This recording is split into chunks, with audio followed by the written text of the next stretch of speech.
Hello guys, मेरे YouTube channel पे आपका स्वागत है। आज की कहानी का नाम है मास्क वाला खौफनाक चेहरा। वैसे तो दुनिया का हर व्यक्ति अपने चेहरे पर मास्क लगाकर घूमता रहता है। सच्चाई और अच्छाई का मास्क, जिसके अंदर व्यक्त बुराइयां, धोखा देने की प्रवृत्ति, दूसरों से जलन की भावना, अपनों को ही सीढ़ी बनाकर ऊंचाइयों पर पहुंचने की फितरत पर लगे रहते हैं। हम तो कोई भी एक दूसरे के असली चेहरे को शायद कभी पहचान नहीं सकेंगे। आज की तारीख में हम तो पहचानना और भी मुश्किल हो गया है, क्योंकि दूसरी दुनिया ने महामारी के चलते अपने आधे चेहरों को मास्क से ढक रखा है। कौन है आपके सामने इसे निकल गया पता ही नहीं चलता। गजब की बात यह है कि अजीब से स्टाइलिश मास्क भी मार्केट में उपलब्ध है। कुछ तो ऐसे मास्क हैं जिन पर डरावने दांत बने होते हैं, कुछ डरावनी शक्लें।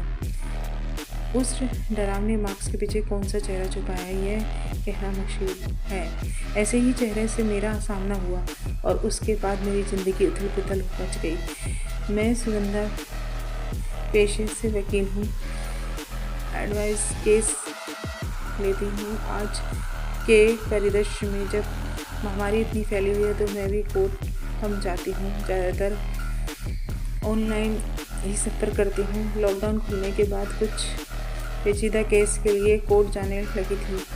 एक रोज़ मेरे करीब के बाहर एक अजीब सा मास्क पहने हुए एक आदमी खड़ा हुआ। उसका मास्क अजीब सा डरावना था। ऐसा लग रहा था जैसे कोई ड्रैकुला खड़ा हो जो अभी सबका खून पी जाएगा। और उसकी आंखों में वैसे ही लग रहा था, एकदम लाल, जैसे वाकई उसमें खून उतर आया हो। मेरी निगाह जब उस पर पड़ी तो वह मुझे ही देख रहा था। मैं एकदम सहम गई। डर की तरंगों ने अंदर से मुझे झंझोर दिया। मैंने चपरासी को बुलाया, उससे उस मास्क वाले व्यक्ति को पूछने को कहा। कुछ देर बाद जब चपरासी आया तो उसने बताया कि वह कुछ पूछता इससे पहले कि वह वहाँ से चला गया। मन ही मन में सोचने लगी कि अजीब आदमी था। जब कोई काम ही नहीं था तो क्यों आया था तो अपने अजीब से मास्क से क्यों डराया। शाम तक मैं सब भूल चुकी थी। काम खत्म करके घर के लिए निकल पड़ी। कोर्ट के बाहर अपनी गाड़ी का इंतज़ार करने लगी कि अचानक फिर से वह मास्क वाला खौफनाक चेहरा मुझे देख रहा था। उसकी आंखें अभी भी लाल थी। उसने चेहरे को मास्क से ढक रखा था। अपने सिर पर भी अलग रंग के बालों वाली विग पहन रखी थी। मैंने कुछ देर उसे देखने की कोशिश की। शायद कोई दोस्त हो जो मुझे डरा रहा है, क्योंकि मेरे सारे दोस्त जानते हैं कि मैं इतनी डरपोक हूँ। मुझे नहीं लगा कि वह मेरा कोई दोस्त होगा। ताकि अचानक वह मेरी तरफ बढ़ा। मेरे दिल की धड़कनें तेज होने लगी। डर के कारण पैर खड़खड़ाने गए। बस जल्दी से ड्राइवर गाड़ी ले आया और उसमें बैठ जाऊँ, ये प्रार्थना कर रही थी भगवान से। अब मैं मुझसे सिर्फ 10 कदम के फासले पर था। मैं चीखना चाहती थी पर आवाज़ गले से नहीं निकल रही थी। तभी मेरी गाड़ी आ गई और मैं भागकर उसमें बैठ गई। जैसे ही किसी को करते देखने पर गवाह भागता है। घर पर पहुँच पे कम से कम 5 गिलास पानी पिया, फिर शांति से सोफे पर बैठ गई। दिल अभी भी तेज रफ्तार से धड़क रहा था। चेहरे पर पसीने की बूंदें साफ दिखाई दे रही थी। अभी भी उस मास्क वाले व्यक्ति के बारे में ही सोच रही थी। अचानक माँ की आवाज़ कानों में पड़ी, अरे कम से कम घर जाके तो कोर्ट कचहरी को भूल जाया कर। चल हाथ मुँह धोकर खाने के लिए जा। एक ही पल को सोचा आज जो हुआ माँ को बता दूँ। दूसरे ही पल सोचा अपने आप को, माँ बेवजह परेशान हो जाएगी, वैसे भी मुझे लेकर परेशान रहती है। अगले ही दिन मेरे मोबाइल पर एक वीडियो मैसेज आया। कोई अनजान नंबर था। मैंने जब ये वीडियो देखा डर के मारे मेरे मोबाइल से हाथ से छूट गया। उस वीडियो में ही मास्क वाला खौफनाक चेहरा किसी को बेदर्दी से मार रहा था। फिर मेरी तरफ इशारा करके बोला कि अब तेरी बारी। कुछ पलों के लिए आंखों के आगे अंधेरा छा गया। समझो नहीं आ रहा कि कैसे रिएक्ट करूं। उस आदमी के पास मेरा फ़ोन नंबर कैसे आया, वह मेरे बारे में और कुछ क्या जानता है। ये सब बातें मेरे जहन में घूम रही थी। मुझे लग रहा था कि मुझे पहले की तरह वह आदमी कुछ ना कोई ठोस कदम उठाना पड़ेगा। मैंने अभी एक आदमी दोस्त को कॉल किया और कैसे कोई सब्सक्राइबर क्राइम केस सुलझा सकता है तो संपर्क किया। फिक्र मत करो सुगंधा, तुम अपना फ़ोन लेकर कल मेरे कैबिन में आ जाना, मेरा दोस्त आशीष ने बोला। अगले ही दिन मैं आशीष के केबिन में पहुंची। उसने मुझे समझाया कि किस तरह से हम पता लगा सकते हैं कि हमें भेजा गया वीडियो कहां से आया। लगभग 2 घंटे बीत गए, साइबर क्राइम वाले वीडियो की लोकेशन का पता नहीं लगा पाया। आशीष ने मुझे सांत्वना देते हुए कहा, बोल घबराओ नहीं, वह अपने कुछ दोस्तों से बात करेगा और मसले की तरफ पहुंच जा सकता है। क्योंकि आशीष ने मेरे केस को हैंडल करने की जिम्मेदारी ले ली थी, इसलिए मैं बेफिक्र होकर काम में लग गई। शाम को माँ का फ़ोन आया, उन्हें बाज़ार से कुछ सामान मंगवाना था। मैंने उन्हें आश्वासन देते हुए कहा कि मैं आते वक्त ले आऊँगी, बाज़ार जाऊँगी। ड्राइवर ने कार पार्किंग में लगा दी और मार्केट में चली गई। जब सामान खरीद रही थी तब मुझे आभास हो कि कोई मेरा पीछा कर रहा है। मैंने मुड़कर देखा तो मुझे कोई नज़र नहीं आया। मेरा भ्रम समझकर मैं सामान खरीदने लगी। कुछ देर बाद मैंने उस मास्क वाले खतरनाक चेहरे को मार्केट में देखा। वह मुझे ही घूर रहा था, न जाने क्यों देख रहा था। मेरा पूरा शरीर पसीने से भीग गया और सांसें एकदम तेज दौड़ने लगी। मैंने अपना सामान उठाया और तेज कदमों से पार्किंग की तरफ बढ़ने लगी। मुझे ऐसा आभास हो रहा था कि वह धीरे धीरे मेरे पीछे आ रहा है। मैंने फटाफट ड्राइवर को फ़ोन लगाया और गाड़ी को पार्किंग से बाहर लाकर खड़े करने को कहा। गाड़ी आते ही मैंने तुरंत अपना सामान उसमें पटक दिया और बैठ गई। घर पहुंचकर मैंने तुरंत आशीष को फ़ोन किया और उसे सीधी घटना बताई। सुगंधा ऐसी नहीं थी, यह सब तुम्हारा भ्रम हो सकता है, ऐसा कोई आदमी नहीं है ही नहीं, ऐसी बातें कर रहे थे। आशीष, भ्रम एक बार होता है, बार बार नहीं। अच्छा, हो सकता है कि ये तुम्हारा पुराना क्लाइंट हो जो तुमसे बदला लेना चाहता हो। तुम पागल हुए हो क्या आशीष? मैं एक लॉयर हूँ, वह तुम्हारी किस तरह से दुश्मन होगा? अरे, यह भी हो सकता है कि अभी तुमने किसी सरफिरे का एडवाइस करा दिया हो और वह तुमसे बदला ले रहा हो। आशीष हंसते हुए बोला, आशीष, तुम्हें यह सब मजाक लग रहा है? तुम इस केस को सीरियस ले लो। रहने दो, मुझे बस नहीं, अब इसमें खुद ही देखूंगी। यह कहकर मैंने फ़ोन रख दिया। तभी मेरे पास एक वीडियो आया। उस वीडियो को देखकर मेरे पैरों तले ज़मीन खिसक गई। यह वीडियो मेरे घर का था। घर में मेरी माँ काम कर रही थी। तभी अचानक दरवाजे की घंटी बजी और वीडियो यही ख़त्म हो गया। फिर वह मार्क्स वाला खतरनाक चेहरा वीडियो में आता और बोलता, सोचो अगर दरवाज़ा खुलते ही कोई तुम्हारी माँ को मार दे तो तुम क्या करोगी? मैं निशब्द सी अपने बिस्तर पर बैठ जाती हूँ। मेरी सोचने समझने की शक्ति खत्म हो जाती है। कुछ समझ में नहीं आ रहा था कि वह आदमी मुझसे क्या चाहता है। आज ये मेरे घर तक पहुँच गया, मेरे घर के अंदर वीडियो इसने कैसे बना लिया। तभी मैंने अपनी माँ को पुकारा, माँ, क्या आज 12:30 बजे कोई आया था? अरे हाँ, दरवाजे की घंटी बजी थी। जब मैं वहाँ पहुँची तो वहाँ कोई नहीं था। माँ ने सोचा तो बोला, तो हो सकता है कि 12:30 से पहले कोई आया हो। मैंने सवाल पूछा, नहीं, इससे पहले तो कोई भी नहीं आया। अब तुम मुझसे वकीलों की तरह सवाल पूछना बंद कर। चल जा, मैं तेरे लिए खाना लगा देती हूँ। कैसे समझाऊँ माँ को? अभी उनकी सुरक्षा पर कोई खतरा मंडरा रहा है। रात को खाने पर माँ ने मुझे पूछा कि क्या कुछ दिनों के लिए अपनी बहन के यहाँ जा सकती हूँ। अगर यह सब नहीं हुआ होता तो शायद इस महामारी की वजह से माँ को नहीं करती। इस वक्त मुझे उनकी सुरक्षा की ज़्यादा चिंता थी। मुझे लगा कि सही मौका है माँ को भेजने का। मैंने उन्हें तुरंत हाँ कर दी और अगले ही दिन उनको बहन के पास रवाना कर दिया। माँ को भेजकर मुझे थोड़ा सुकून मिला। अब सिर्फ मैं हूँ और वह खतरनाक मार्क्स वाला चेहरा। माँ के जाने के बाद कुछ दिनों बाद शांति से गुजारे। मुझे वह चेहरा कहीं भी नज़र नहीं आया। मुझे लगा कि शायद आशीष सही कह रहा था कि यह मेरा भ्रम है या फिर कोई मुझसे मजाक कर रहा। शनिवार का दिन था और कोर्ट में बहुत सारा काम हुआ था। तभी मैंने ड्राइवर का फ़ोन लगाया कि माँ की तबीयत अचानक ख़राब हो गई है और वह छुट्टी चाहिए। मैंने उसे छुट्टी दे दी। अब मुझे खुद ही गाड़ी चलाकर घर जाना था। शाम होते होते सारा दफ्तर खाली होने लगा, पर मेरा काम अभी तक ख़त्म नहीं था। रात के 9:30 बजे अपना काम ख़त्म करके निकली तो देखा कि सारे कैबिन दरवाजे बंद हो चुके हैं। ज़्यादातर वकील जा चुके थे, सिर्फ 1-2 ही बचे थे। अब मैं कार पार्किंग की तरफ बढ़ने लगी। कार पार्किंग को इतना खाली कभी नहीं देखा। सिर्फ जहाँ कार खड़ी थी वहीं लाइट जल रही थी, बाकी लाइट बंद कर दी गई थी। मेरा दिल जोरों से धड़कने लगा। मुझे फिर से डर का आभास हुआ। तभी मुझे वहाँ किसी की सीटी बजाने की आवाज़ आई। मैं एक क्षण रुकी और फिर तेजी कदमों से अपनी कार की तरफ भागने लगी। जैसे जैसे मैं अपनी कार की तरफ पहुँच रही थी वैसे वैसे मेरी सीटी भी तेज होती चली जा रही थी। मेरे हाथ पैर फूलने लगे, मेरी सांसें रुकने लगी। मुझे समझ में नहीं आ रहा था कि अब मैं क्या करूं। कार पार्क में इधर उधर नज़र दौड़ाकर कोई नहीं था। चौकीदार में शायद चला गया। खौफ के मारे मेरे चेहरा बस साफ दिख रहा था। पसीने से मेरा पूरा शरीर भीग चुका था, पैर भी लड़खड़ा रहे थे। फिर मैंने मन ही मन सोचा कि आज मुझे इस डर का सामना करना ही पड़ेगा। मैं रुकी और अंदर हिम्मत जुटाकर चिल्लाई, कौन हो तुम और सामने क्यों नहीं आते? आज या तुम नहीं या मैं नहीं रहूँगी।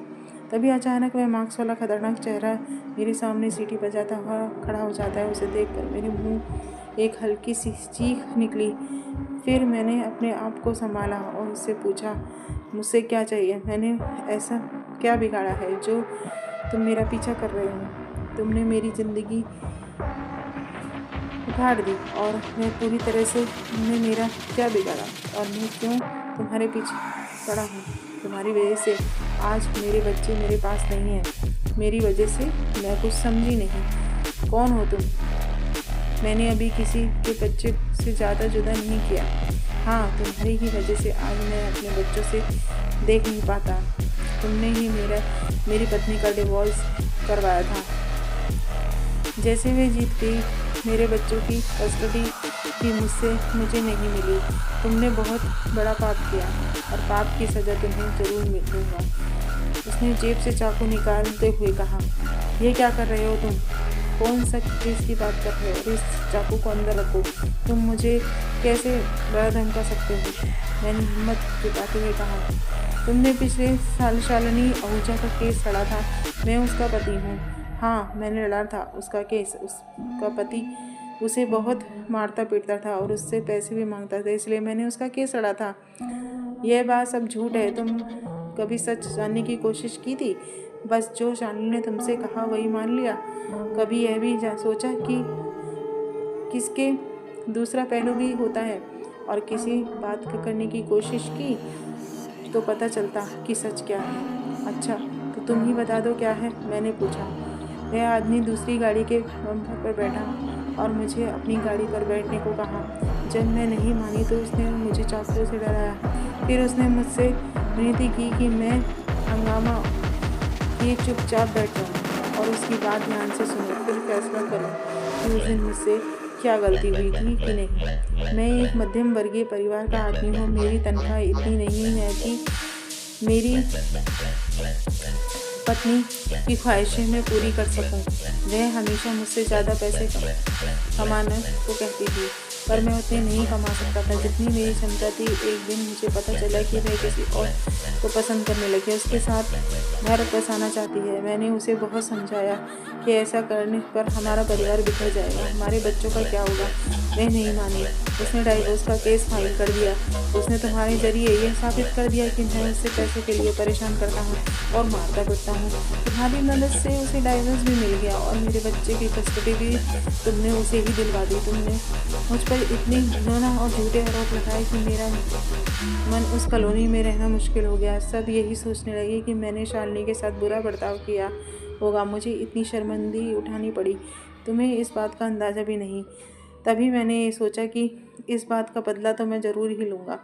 अपने बच्चों से बिछड़ने का डर, अपने नाम खराब होने का डर क्या होता है, ये मुझसे बेहतर और कौन जान सकता है। ये सब समझाना बहुत ज़रूरी था। मैं तुम्हें इतना डराना चाहता है कि तुम्हारी सांसें रुक जाएं। अगर मैंने ये शालिनी से तुमने झूठे इल्ज़ाम लगाए थे, तुमने कोर्ट में झूठे साबित किया था, तुम शायद कोर्ट को भी नहीं गए थे। अगर मैं शालिनी के इल्ज़ाम को झूठा साबित करता तो उसको बहुत बेइज्जती होती। वह दुनिया में कहीं मुंह दिखाने लायक नहीं रहती। मेरे पास सारे सबूत थे, पर उन्हें दिखा कर मैं अपने परिवार की बदनामी नहीं कर सकता था। और यदि यह सच सामने आ जाता तो शालिनी एक घिनौना रूप सामने आ जाता। तुम्हारे मुताबिक मैं शालिनी को मारता पीटता, पर जब मुझे कोई सच्चाई का पता था और मैंने शालिनी को एकदम कदम उठाने से रोका तो उसने जो किया वह शायद इंसानियत और मानवता के विरुद्ध था। यह कहकर उसने अपना मास्क उतारना शुरू करा। जैसे ही उसका मास्क उतरा मेरे मुंह से एक दर्द की चीख निकल पड़ी। उसका आधा चेहरा जला हुआ था। मेरे डाइवोर्स पेपर पर साइन न करने पर शालिनी ने मेरे साथ यह किया। उसने मेरे चेहरे की तरफ संकेत करते हुए कहा। मैं हैरानी से देख रही थी। मेरी आंखों से आंसू रुक नहीं रहे थे। आज मुझे अपने ऊपर बहुत ही गलत महसूस हो रही थी। मैंने शालिनी को इस बात पर आंसू और आंख बंद कर विश्वास किया। मैंने एक बार भी नहीं सोचा कि मुझे सच्चाई जाननी चाहिए। मेरी वजह से इस आदमी ने कितने दुख झेले, कितना दर्द सहे होंगे। आज मुझे अपने वकील होने पर अफसोस हो रहा है, क्योंकि वकालत की डिग्री लेते वक्त मैंने एक कसम खाई थी कि मैं कभी किसी को निर्दोष सज़ा नहीं दूंगी। कुछ देर तक हम दोनों शांत बैठे रहे।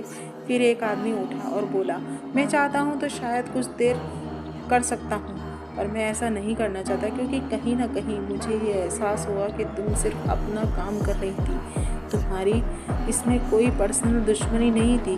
बस तुम्हें यह एहसास दिलाना ज़रूरी था कि डर कितना खौफ है। आज लोग मेरा चेहरा देखकर डर जाते हैं। मैं जहाँ भी जाता हूँ मुझसे दूर भागते हैं। मुझे कोई नौकरी देने को तैयार नहीं। मेरी ज़िंदगी बर्बाद हो गई और उसकी वजह से तुम हो। यह कहते हुए उसकी आंखें नम हो गई। मुझे माफ़ कर दो। मुझे आज अपने वकील होने पर बेहद अफसोस हो रहा है। मुझे मौका दो। मैं तुम्हारी ज़िंदगी फिर से सुधारना चाहती हूँ। मैं यह केस फिर से ओपन कर सकती हूँ।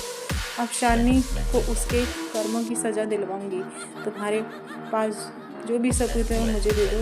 मैं वादा करती हूँ कि तुम्हारे बच्चों की कस्टडी तुम्हें वापस दिलवा सकूँगी। मैंने सोमवार को सुबह सारे सबूतों के साथ ऑफिस में आने को कहा। उसने सारी बात मान ली और वहाँ चला आया। सोमवार में उसका बेसब्री से इंतज़ार कर रही थी। जब वह आया तो मैंने उससे सारा सबूत मांगे और उसने मुझे देने से मना कर दिया और बोला, अब मेरे बच्चों की कस्टडी नहीं चाहिए। पर क्यों? अपने बच्चों के पर कोई दबाव है? मैंने हैरान होकर पूछा। कल मैं शालिनी के घर गया था और सोचा था कि एक नज़र बच्चों को देख लूँगा और मौका लगने पर उनसे मिल लूँगा, कि जल्द ही वे मेरे पास वापस आ जाएंगे। पर वहाँ पहुंचकर मैंने देखा कि उसने मुझे सोचने पर बाध्य कर दिया कि वह बच्चों की कस्टडी वापस लेनी गलत है। क्योंकि ऐसा क्या देखा तुमने? मेरे बच्चे बहुत खुशी से अपने पापा की गोद में खेल रहे थे। उनके पास सुख सुविधा सारी चीज़ें मौजूद थी और उन्हें कभी नहीं दिला सकता वह इतनी खुशी शायद मेरी याद भी नहीं आती होगी। मैं नहीं चाहता कि मैं उनसे ये सब छीन लूँ। इतना स्वार्थी मैं नहीं हूँ। यह कहकर रोने लगा। मेरे भी आंसू थम नहीं रहे थे। ऐसा कहकर कि ममता केवल माँ के हृदय में नहीं होती, यह भी सच नहीं।